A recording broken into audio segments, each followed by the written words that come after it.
And basically they're the reason why any of this worked out. And I also want to note that like the other people who are like, we ride at dawn, my live band, they played on all the re-records. It's like, you want to know why they sound so perfect on the Eras tour. They played on all those records. Mm-hmm. Like they're session musicians too. And that's how good they are. And I'm so impressed just by their ability and their dexterity as musicians to be able to do that so convincingly, because there are actually there's the Taylor's versions one. I kind of prefer a lot of that stuff. I think it sounds incredible, but I'm happy to have all of it. So that leads me to the next question, Tay. Now that you own all of it, you have the re-recordings, you have the original recordings. What should we listen to?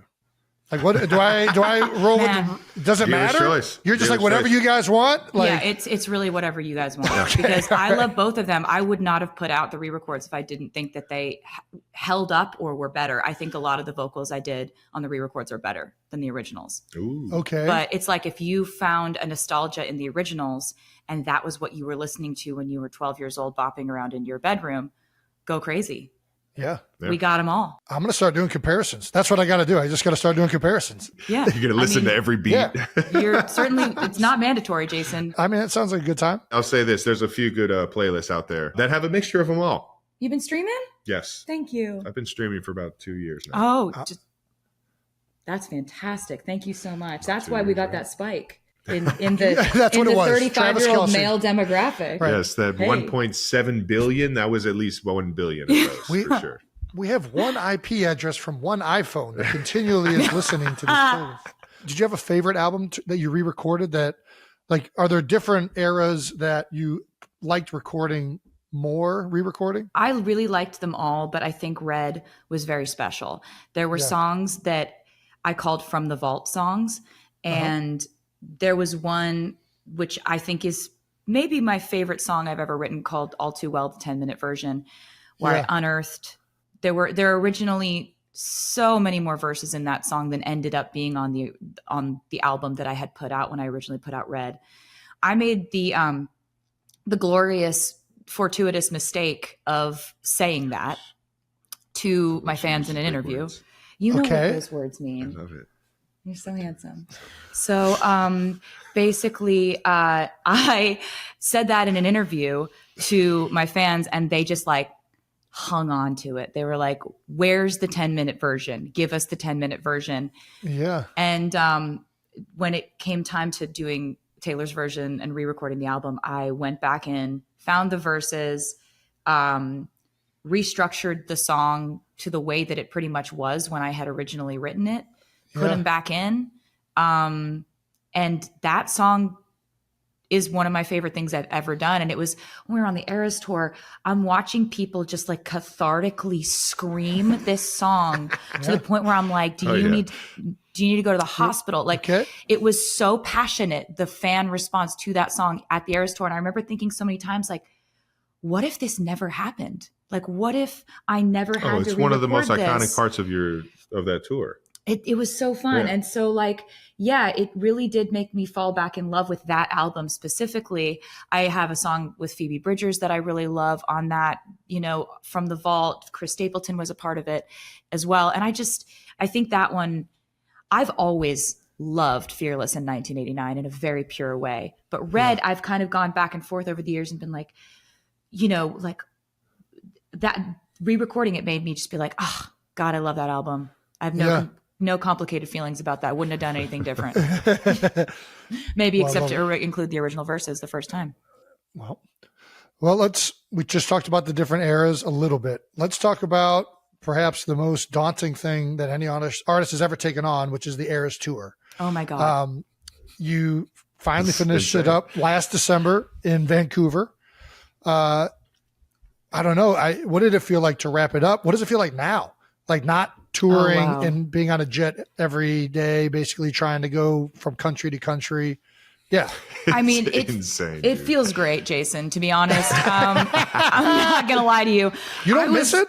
I miss it. I do miss it, but it's like, it was perfect for what it was. Yes, do you know what I mean? Yeah, and it was a lot of it was a lot of physical therapy, and it was a lot of like being in a state of perpetual physical discomfort.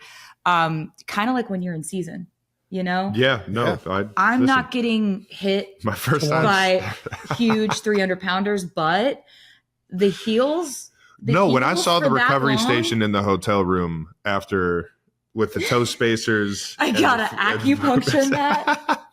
I've got. I'm telling you, dude, the similarities were crazy. I'm like, oh my gosh, she We're like does more than I do. We're like comparing physical therapy stories, like recovery stuff. But have you ever tried taping your ankles? We related on how much big torture ankle we put our tape guy. bodies through. I miss it because I miss the fans and I miss that connection. But at the same time, it was so special. It was like the most formative time of my life. I learned so much about how far I can push myself. And if I set a goal, making that a 3.5 hour show in the beginning of the tour, it's like, you can't like be sick one day and then decide tonight it's going to be 2.5 hours. Right. And it's really just like prioritizing the fans' experience before anything else. And my fellow broken heart. Yeah. Don't get me started. Like, dude. Don't you get me started. Or like stomach flu, or like just like aching feet or blisters or whatever. Like it just was. Which she had all of this going through. Usually and it's all like, at the same time. But going into her fourth show. Yeah. And it's just, it was kind of the coolest thing in the world, because when we were putting together this tour, I had some really lofty goals I wanted to reach conceptually, because I wanted to show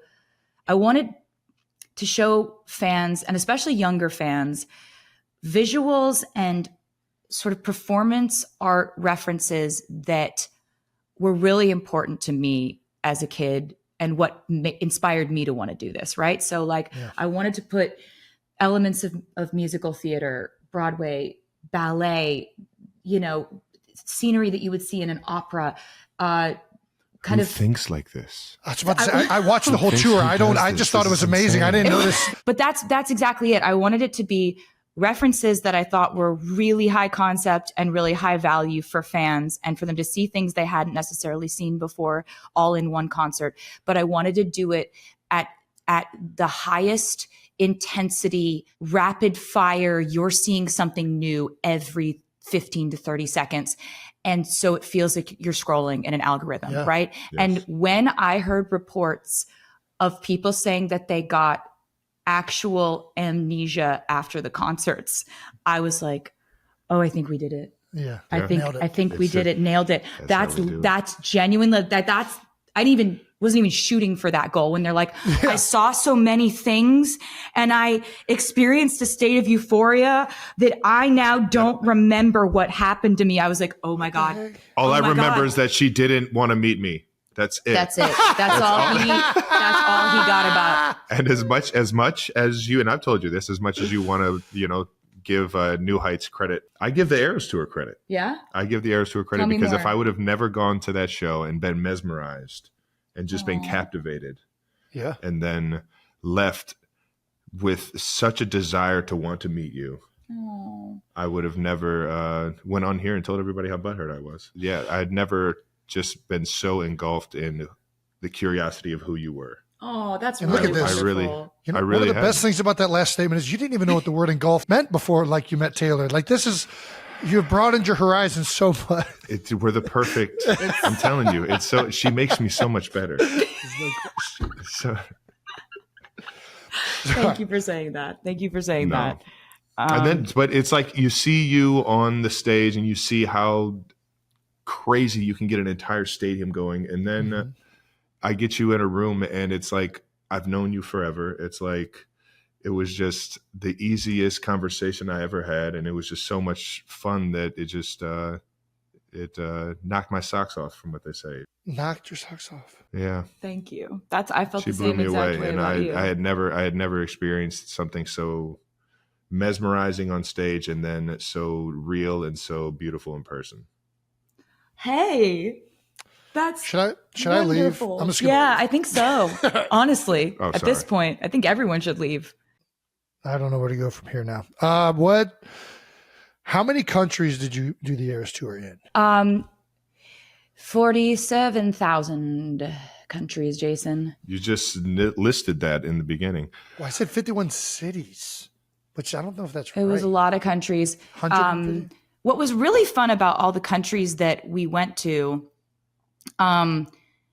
is when we first started dating, he was like, I always wanted to go and really vacation in Europe and see Australia and, go to Asia. And I was like, well, I got a tour for that. It's coming up. Nice. You got room for a 6'5" guy yeah, we can figure it out. Like, no, the dimensions are wild, but we'll make some room.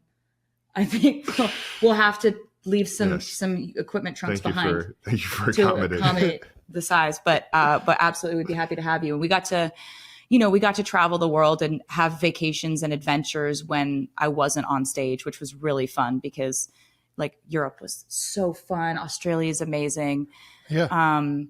It was great. And that entire part of our lives, like I was on tour for so long and now I finally am not on tour. And it's kind of great because I'm getting my hobbies back. Like when I was on tour, all I had the bandwidth for was what's the acoustic mashup this week? How do I say welcome to the Eras Tour in Portuguese? That was the only thing taking up my brain space.